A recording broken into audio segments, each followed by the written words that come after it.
All right, y'all, welcome to the Scott Horton Show.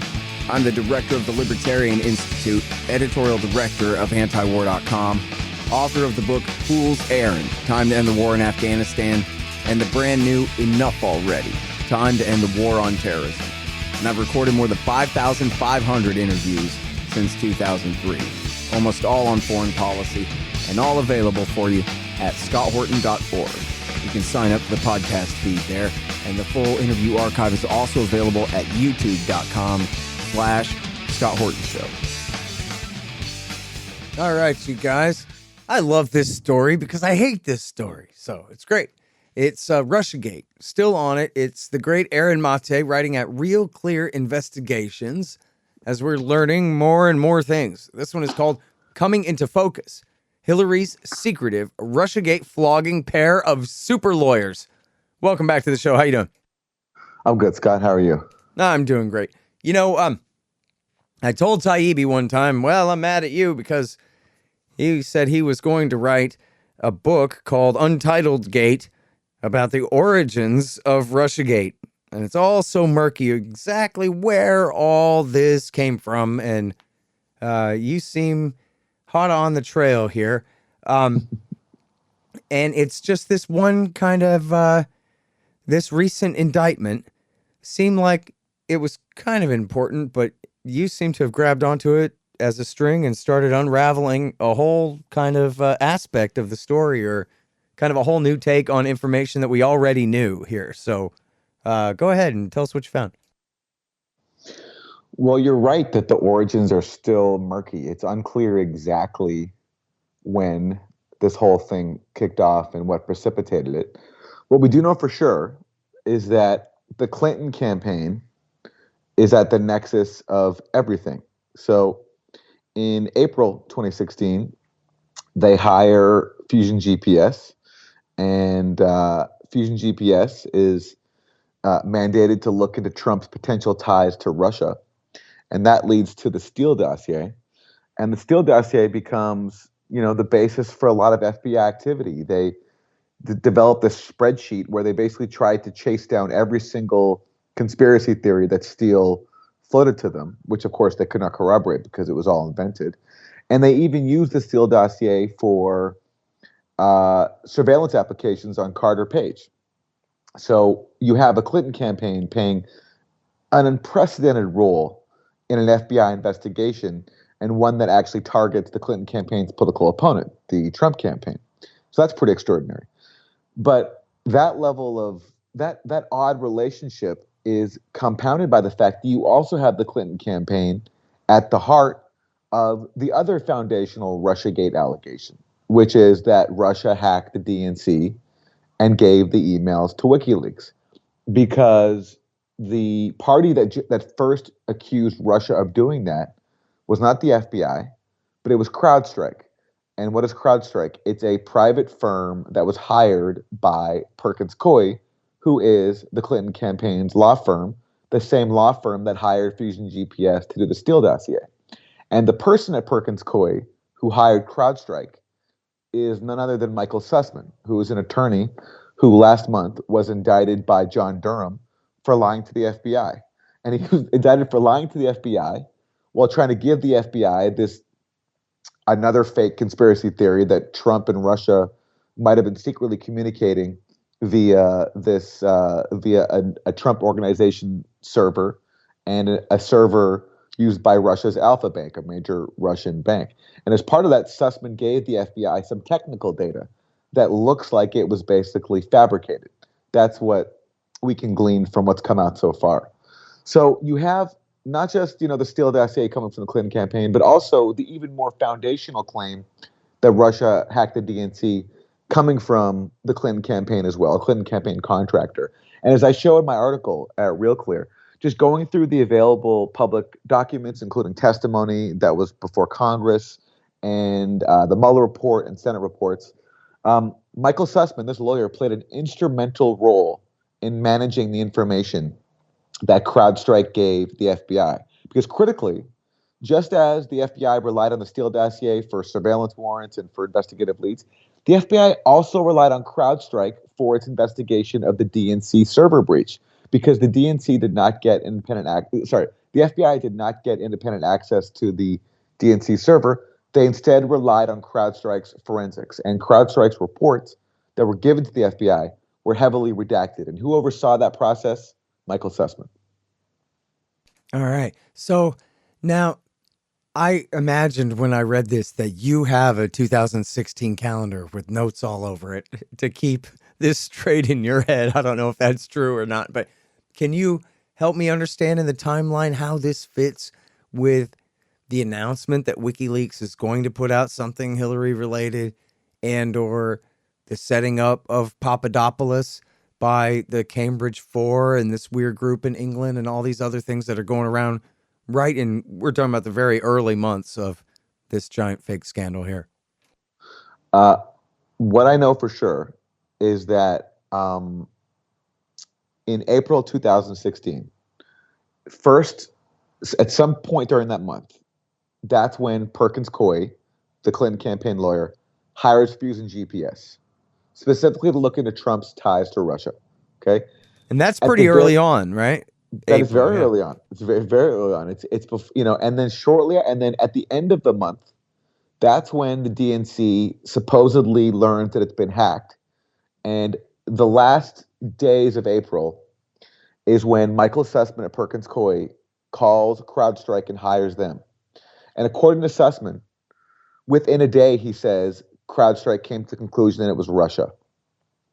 And you've talked about this before. I mean, experts like Jeffrey Carr have pointed out that there's just no way you can make a conclusion that quickly that this hack comes from some specific actors. The only people who could do that would be the NSA. But the NSA was not involved here, at least at this stage. And it's unclear even to what extent the NSA has weighed in on this question at all. So very, very quickly, you have a private firm hired by Michael Sussman concluding that it was Russia just days after Michael Sussman's colleague, Mark Elias at Perkins Coie, hired Fusion GPS to look into Trump's ties to Russia. It's all very, very convenient. And fast forward to June. So on June 12th, Julian Assange says publicly for the first time that he has upcoming leaks related to Hillary Clinton. And he's he's basically teasing the DNC leaks. 2 days later, Michael Sussman gets the DNC and CrowdStrike to go to the Washington Post and tell them that they've been hacked by Russia. That's when CrowdStrike first comes forward on June 14th and says the DNC was hacked by Russia. Conveniently, just 2 days after Julian Assange said that he had Hillary Clinton emails. And the next day after CrowdStrike comes forward, and again, Michael Sussman is responsible for that story, that's when this interesting character, Guccifer 2.0, comes up. And he claims credit for hacking the DNC. And he even releases some files that come from the DNC. But interestingly, he has metadata in his documents that make it very easy to discover that he's tied to Russia. He's using a VPN that's in Russia. He's using metadata that is Russian. So Guccifer 2.0, while claiming credit for hacking the DNC, makes it very, very, very convenient to look as if it makes it very, very easy to discover that he is from Russia. And then it's later on that Mueller says that Guccifer 2.0 is the entity that gave the stolen DNC emails to Julian Assange, which doesn't make any sense because it's true that Assange and Guccifer 2.0 made contact, but they only made contact after Assange had already announced that he had the emails. So Mueller's timeline does not make sense, as I pointed out before. And he doesn't attempt to demonstrate it in any other way, does he? Mueller? Right, in the report. What Mueller does is he points out that at a certain point, Guccifer 2.0 did send Assange something. He sent WikiLeaks something because Guccifer was taking credit for giving. But he just ignores the fact that was after the fact. He certainly ignores that. Right. Now, Guccifer did apparently send WikiLeaks something, but Mueller has no idea what is in that, and it's unclear if WikiLeaks ever published what it got from Guccifer. Mm-hmm. Mueller suggests that what Guccifer sent to Assange is the stolen DNC emails, but according to the timeline, it doesn't make sense because, again, Assange already announced that he had them before he even made contact with Guccifer. So what I think Guccifer was a stunt to basically publicly try to take credit for the DNC emails, and then making contact with Assange was a way to establish some kind of paper trail to make it look as if he was sending him something. Mm-hmm. Whereas Assange was just basically asking for Guccifer 2.0 for whatever he might have had that Assange didn't already have. I think that's what Assange's interest was in speaking to Guccifer 2.0. And Mueller certainly does not state affirmatively that Guccifer gave Assange the emails, because he can't prove that. Yeah. But it's enough to confuse the issue and leave the implication that, oh, see, this Guccifer guy is all tied up in this Assange stuff, when, as you lay it out, it's not conclusive at all. And in fact, it looks like a put on, like someone is coming up with this stuff to try to insinuate themselves into the story when they don't really have anything to do with it. And I don't know if I've ever discussed this with you. I think I probably have, but it's been a lot of years of this. But I interviewed Craig Murray, and Craig Murray said not that he received the leak. The Daily Mail got that wrong, and he corrected that on the record when I interviewed him.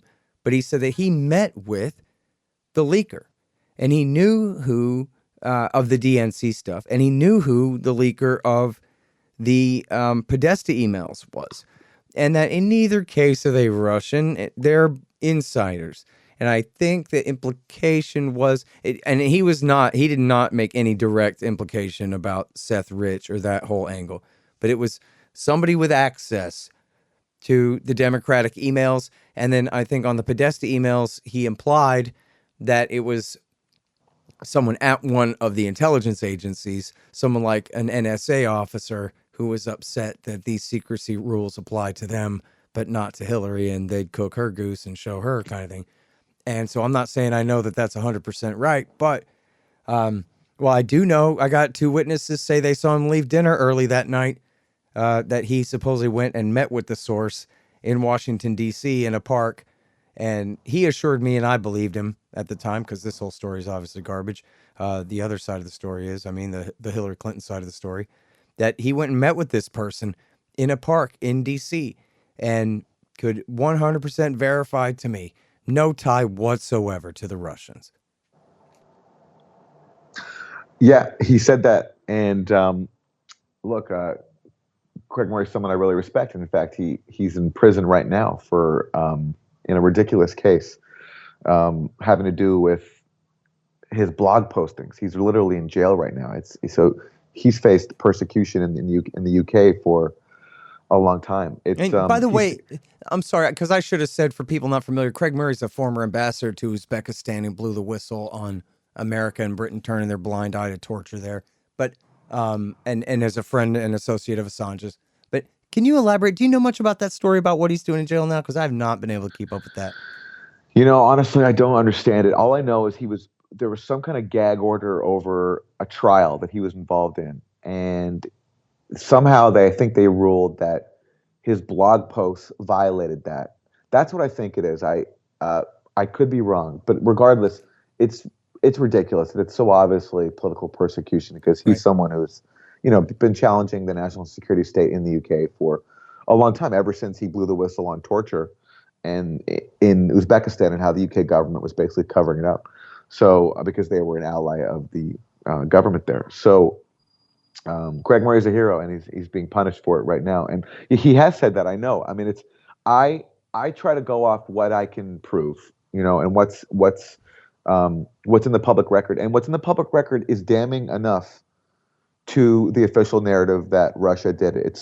They have so many evidentiary holes. The problem is there's so few people in media willing to look at the actual available evidence. It's instead, people just go with what the intelligence officials dictate. They say something happened, so then this becomes religious doctrine. It becomes what the official story is, and it doesn't matter what the Mueller report or the Senate reports actually say. Mm-hmm. It's what the narrative says. But the reason I've been able to just cover this for so long and stay busy is because there's so much material in reports, in court filings that undermine the official story. And as I point out in my new article, CrowdStrike was not as confident privately as it was publicly that Russia hacked these emails, because we learned in May 2020 that Sean Henry, the CEO of CrowdStrike, that he had testified under oath that CrowdStrike, in fact, had no evidence that these alleged Russian hackers actually exfiltrated anything from the DNC servers. He admitted that under oath in December 2017, which is, relatively early on in Russiagate. It's after it's been going on for about a year. But we didn't learn about that until May 2020 because that testimony was kept under wraps by Adam Schiff, who was the head of the House Intel Committee, and basically wouldn't release that testimony until more than 1 year after the Mueller report was released. So it's things like that. And but if you go back and read retrospectively the intelligence reports that have been put out from the FBI in December 2016 and then the Mueller report in March 2019, they include these qualifiers about the attribution of Russian hacking. They talk about Russian hackers likely exfiltrating data, and they say Russian hackers appear to have exfiltrated data. And those qualifiers, read in retrospect, likely reflect the fact that CrowdStrike itself, which the FBI relied on, did not have any evidence of any actual exfiltration. And I pointed out these qualifiers, this qualified language, very early on. I think we did an interview about it, Scott, back in the summer of 2019. After I wrote a very long article in Real Clear called Crowd Strikeout, where I noted the evidentiary gaps in Mueller's report when it comes to the claims of Russian hacking. Right. It's always been there. But again, this stuff just does not get reported elsewhere because journalists are not interested, or most journalists are not interested in looking at the actual available facts. Right. All right, sorry, hang on a second. Important business here. I was telling my friend, man, you drink too much. You know it's causing all these other problems. Just smoke weed instead. It's way better for you. And now you can get good smoke in the mail, and it's totally legal just about everywhere in America. It turns out there's a cannabinoid isomer called Delta 8, which is perfectly legal and still gives you that nice little old reverse headache kind of feeling you're used to getting from your guy. Check it out at thehempspot.com, but spelled the THC, thehempspot.com. Now double check into the legality in your state, but you should be good. Thehempspot.com is shipping everywhere in America. And during their grand opening through July, use coupon code Horton and get 30% off. And a 10% commission will be paid to the Scott Horton Show for every order using that coupon code. And free shipping on any order over $90. Get your Delta 8 THC cannabis at thehempspot.com, but write THC for thee. Hey guys, Scott Horton here for Mike Swanson's great book, The War State. It's about the rise of the military-industrial complex and the power elite after World War II, during the administrations of Harry Truman, Dwight Eisenhower, and Jack Kennedy. It's a very enlightening take on this definitive era on America's road to world empire. The War State by Mike Swanson. Find it in the right-hand margin at scotthorton.org. Yeah, I mean, it was amazing. It was almost like weapons of mass destruction. No, we're here to spread democracy. Everybody, what? Because when the Mueller report came out, they're like, Russia? No. This investigation was never about Russia. This investigation was about whether there was obstruction of justice in this investigation. And then because they didn't want people reading the Russia part of the story, and I just did like a live blog at antiwar.com or at the Libertarian Institute, I guess, where I just, as I read it, I just took screenshots of it, and I was checking y'all's Twitter too, because y'all were ahead of me. But I was just going through and going, wow, look at all this we think and we heard and somebody said one time and all this stuff all throughout the thing. It was just amazing. But, you know, on your point about the media there and everybody else's kind of unwillingness to go back over this, I mean, just to back up a sec, once it came out that, hey, this wasn't really true, then immediately everybody in real journalism, especially those who had gone along with this and believed in it and reported it, should have said, wow, we better turn around and report on what was behind the effort to make us all believe this and tell the American people it was true. And they should all be doing the exact work that you're doing here. And the closest I can think of in, you know, the major media would be Eric Wemple at the Washington Post. If there's others, let me know. But he had a series on accountability. He took Rachel Maddow to task and others. And I had his email address from, you know, he'd asked me for a comment on something years ago and never used it. I don't know. But anyway, So I emailed him and I couched it really carefully. And I said, listen, man, I'm not going off on some Seth Rich thing here. I'm not trying to make presumptions. I'm not, but I'm just saying in a very, very serious way, man. Like here's a great article where Philip Bump even says, like, has all these qualifiers and expresses skepticism and explains that we really don't know what happened, where these DNC things came from. And if you read the Mueller report, it's not conclusive at all that, oh, here the Russians gave this stuff to WikiLeaks. It's just not, they don't even claim that. So listen, I mean, you've taken on every last one of these claims except the DNC leak. And do we have any real reason to believe that the Russians had anything to do with it at all, other than just intelligence officials say? And like, don't you think that you should do that? That should be the final chapter of your comeuppance series here is, do we know that even the single most important salient assertion at the beginning of this thing, the hacking of the DNC emails, had anything to do with Russia? Don't you think? And he said to me something like, you know what? I will look into that. And you do make a good point and that kind of thing. And then he never did. And I tried to Of follow course up he with him won't. a couple of Yeah. times and nothing happened. I don't know. It's like Syria. It's like these allegations of Syria chemical weapons attacks. Right. You're just not allowed to go there. Even though you have whistleblowers inside the OPCW, you have documented evidence that the investigation of Duma, this alleged chemical attack in Syria, was manipulated. You have the original report by the original team, and then you have the doctored report that they tried to rush out in its place, falsely accusing Syria of all these things.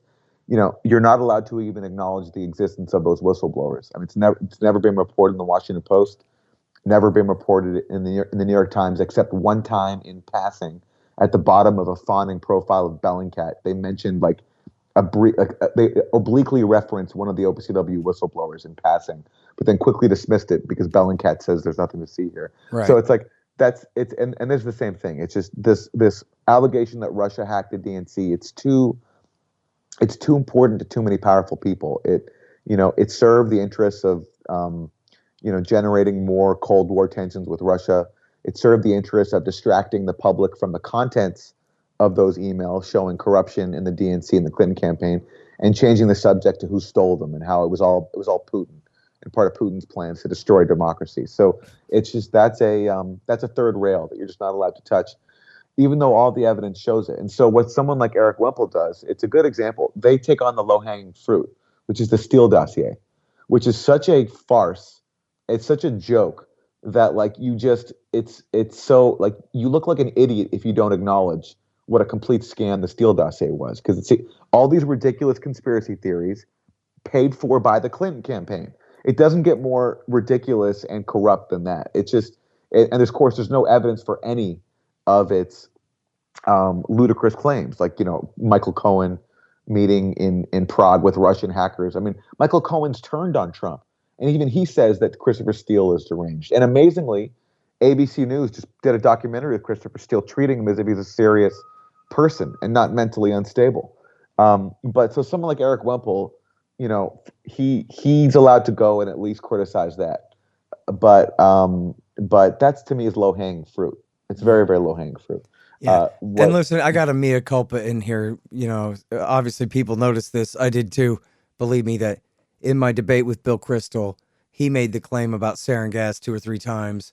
And I just didn't get a chance to refute it. But for the record, in the book Enough Already, I have a subsection on my Syria chapter called 3 Fake Sarin Attacks about Guta, Khan Shikun, and Duma, where, of course, I cite you and WikiLeaks and the OPCW whistleblowers on Duma there. And so for everyone who said, why didn't you say that? I had too many things in my notes and I just didn't have time. But yeah, Scott, listen, that was if I can say, I want to thank you on behalf of humanity for that debate. That was, you destroyed him, and it was just so satisfying to watch. And yes, your performance was flawless. The only thing that you let slide was his thing about chemical attacks in Syria. But you know what? That was such an amazing. He also said we didn't intervene in the Iran-Iraq war when we backed both sides of that. That's important. Oh, I missed that, huh? Yeah, Yeah, yeah, yeah, there were yeah, a couple yeah, more too. Like, yeah, yeah. there were two or three or four things I wish I had time to. And I just I had too wouldn't. many things in my notes, and I couldn't categorize it right Yeah, in terms yeah. of order of importance. I would not. I would be shocked if Bill Kristol was not cheering on Saddam in the 1980s when Oh, right, Yeah, definitely. I'm sure. I'd be surprised if you couldn't find an example of him doing that. Well, it was his If you were buddy to go back. Ladine who was arranging the selling of the missiles to the Ayatollah. So either way, Yeah, yeah. yeah, yeah, yeah. Well, he's anti-war now, though, so don't worry about it. Bud. Yeah. All right, now this law firm, this guy's been indicted now by Yep. old Durham, and old Durham, he's hard to believe in, but it sounds like okay. So the other guy that he got, it was a really big deal what the guy done did, right? It was the Justice Department lawyer who redacted the fact that Carter Page was a loyal asset of the CIA, not some dupe of the Russians, and that the CIA vouched for him and everything. That was huge, but it led to very small punishment and, not too many waves. They didn't threaten him with decades and turn him against his bosses or anything like that. And in this case, I don't know if they're trying to use this guy against anybody else or anything like that, but it sounds like, they got him on line to the FBI, trying to conceal something from the FBI, manipulate them into investigating this while not revealing they were working for the Clintons and all that. So as you have made so much more sense out of that part of the story based on the information in this indictment, I wonder if you're also picking up that this might lead somewhere else and they're going to, continue to prosecute people because they're getting right at the heart of the story here, it sounds like. Well, it would certainly not surprise me if it did lead to more because, this is a relatively simple charge, a false statement. But Durham's indictment was 27 pages where he, lays out a very detailed narrative of Clinton campaign operatives and allies fabricating data and giving that to the FBI to try to trigger an investigation about this Trump Alpha Bank server. And by the way, this has implications for, what we're talking about, which is CrowdStrike and the DNC. Because look, if you were to say to someone like Eric Wemple what you said before, I mean, what evidence is there that Russia actually did this? They'll point to the Mueller report and, whatever, we can show the Mueller report doesn't actually show what people thinks it does. But they will also point to the fact that there was a Mueller indictment of 12 alleged Russian intelligence officers and accusing them of stealing the Democratic Party emails. And it's very detailed, right? So, someone could say, well, so if it's all fake, then what is that based on? Well, look, what happened here with this, Alpha Bank story is some fake data was given to the FBI. It looks like some people out there fabricated traffic between a Trump affiliated marketing server used to send out spam emails for Trump properties and Russia's Alpha Bank. It looks like that was actually fabricated and that data was given to the FBI. So the FBI didn't make an indictment here, but it does raise the possibility if data was fabricated here and if claims about Trump-Russia collusion were fabricated by Steele, who's to say the data wasn't fabricated to try to connect somehow these alleged Russian operatives to the theft of DNC emails? It's possible. There's a preponderance of fakery elsewhere, so it's possible that there was fakery here. I'm not saying that there was for sure, but given how much fakery there was elsewhere, I think it's quite plausible here. And given the ties of Clinton campaign lawyers to scams, to Trump-Russia scams, it's just quite possible that CrowdStrike is a part of that. And that could mean many things. It could mean that CrowdStrike was wittingly involved in pushing fabricated material, or they were brought in to look at something that was fabricated already, and that's what they picked up. But regardless, there's so much fakery going on that you have to be skeptical of everything, and that skepticism is compounded when you have things like CrowdStrike admitting they have no evidence of exfiltration, which is pretty key. If you're going to accuse Russia of stealing the emails, how can you do so if you have no evidence that they actually stole anything? Right. And all the other evidentiary holes that we've talked about. So it's just, I wouldn't be surprised if this leads to more. Certainly with the Alpha Bank angle, it looks like Durham is looking at a lot more people. I mean, there's been grand jury subpoenas of many other people, and it looks like, I mean, if I were to predict, I think it's quite likely he'll indict some of the people involved in fabricating the web traffic between the Trump organization affiliated server and Alpha Bank. Yeah. All right. Last point here. The worst media culprits seem to have all gotten promotions. Like this Natasha Bertrand went from pushing the Steele dossier and all of these ridiculous lies. She's one of the worst of them. And she just keeps getting promoted. And of course, a year ago, she was the one who came out with the big story that was obviously a ridiculous hoax in the first place, but an extremely effective one at the time, that Hunter Biden's laptop must be Russian disinformation. And so, in other words, like, she should already just had a job washing dishes by then after all this Russiagate stuff didn't come true and already was, finally confirmed to not be true in the spring of 2019. What's she doing in the fall of 2020, coming out with some nonsense like that where anybody can read it or see it? And the answer is no accountability. Just like with, Iraq and Libya and Syria before. There's no accountability, so they just keep rolling on. Yeah, and what's their new one now? It's Havana syndrome. It's that Russians have directed laser beams at, or whatever it is, microwave weapons at U.S. officials across the world and given them these mysterious brain injuries. And the same people who push Russiagate, like Natasha Bertrand and Clintonian of NBC News, who famously sent his articles to the CIA for approval, and Julia Yaffe, same people are now onto Havana syndrome. It just there are no consequences for being a propagandist. In fact, there are the only consequence is you get promoted. Yeah. And boy, that Havana syndrome one, I like that one just because it's so stupid. Like when they're lying like this about killing the Branch Davidians, that makes me really, really angry. But when it's this kind of level of delusion about their own stupid headaches, that I just enjoy knowing that they have headaches at all, I don't know. Then I love it. And especially because we already know that it was just crickets and hangovers, in Havana. And there's this lady, I'm sure you saw this, Cheryl something or other. I was trying to get her on the show, who wrote this thing in Foreign Policy like 6 months ago saying, listen, I know a thing or two about microwaves and using them for, attempted listening devices and different kinds of things. I worked at the lab with these guys on these projects back in the day, and I can tell you that this is nonsense, man. That's not how microwaves work and whatever. No. She explains all of this. And there's been plenty of debunkings. I have like threads and threads of these things on Twitter of all the different debunkings by anybody who knows anything about any real aspect of this. But then, in fact, I saw a great tweet. I'm plagiarizing now on Twitter the other day. Hell, you might have retweeted. I don't know. Where the lady said, notice it's all national security reporters who are reporting on this, but it's not health officials and it's not, I added, it's not technicians, right? It's not scientists and experts in ray beams of any kind, it's all Natasha Bertrand and friends going, wow, guess what my sources told me to tell you.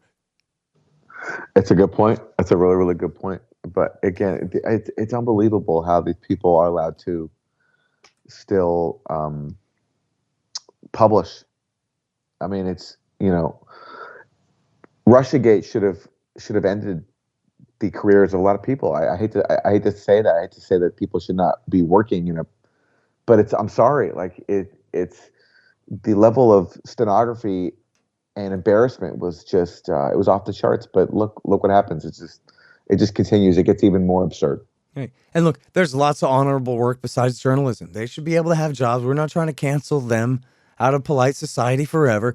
Just, if you lie us into war or you lie us into impeaching a president or, you lie us into anything on this level, 3 years of pretending the president was guilty of high treason with the Kremlin, for crying out loud, then, yeah, you should have to have a job, out in the real world doing regular work for regular people, not telling stories in the media. That seems simple. Yeah, enough. I agree. And, I could be mean and say, oh, they should all have to have jobs down at the sewage plant or whatever, or mopping up depleted uranium dust in Iraq or some kind. But you know what? They could get office jobs in the air conditioning, but still not be in charge of the media, So there should be some kind of rule. It's like in stand-up comedy. You're not allowed to steal jokes. Of course, there's no copyright on it. But if you go around stealing people's jokes, there will be accountability. Well, there should be accountability like that in the media, and it should be effective, Here, here, here, here. All right. Well, you're doing a hell of a job. I'll give you that, man. This one is at Real Clear Investigations. The great Aaron Maté coming into focus. Hillary's secretive Russiagate flogging pair of super lawyers. Thanks, Aaron. Thanks, Scott. The Scott Horton Show, Anti-War Radio, can be heard on KPFK 90.7 FM in LA, APSradio.com, antiwar.com, scotthorton.org, and libertarianinstitute.org.